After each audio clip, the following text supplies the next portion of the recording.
All right, I want you to imagine this scenario, if you will. You're an athlete about to compete in a major competition. There is a lot on the line. You're nervous.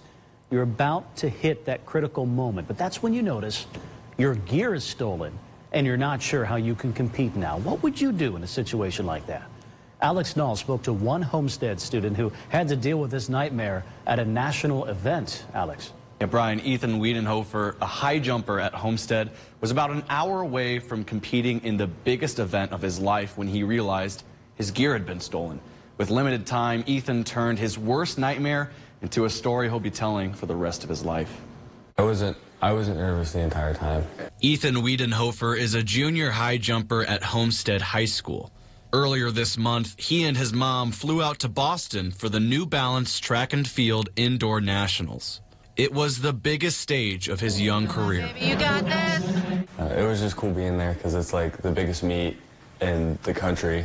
But for Ethan, any nerves he had were substituted for panic and anger just an hour before his big event, when all his gear, including his shoes, were stolen. I walked back around the corner and saw my windbreaker and no bag.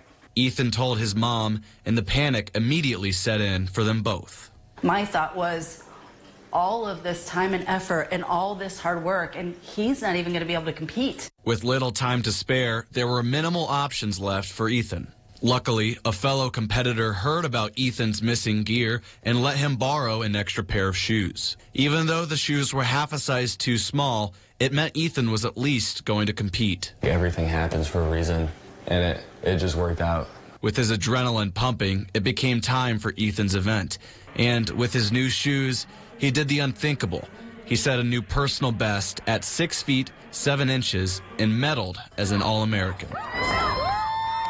It was like a moment of shock. Like I had to stop myself from letting a tear come down. But for Ethan's mom, she couldn't stop herself from letting the tears of joy flow. The video that I took, he gets over the bar, and then the video's doing this stuff, and you can hear me screaming and crying.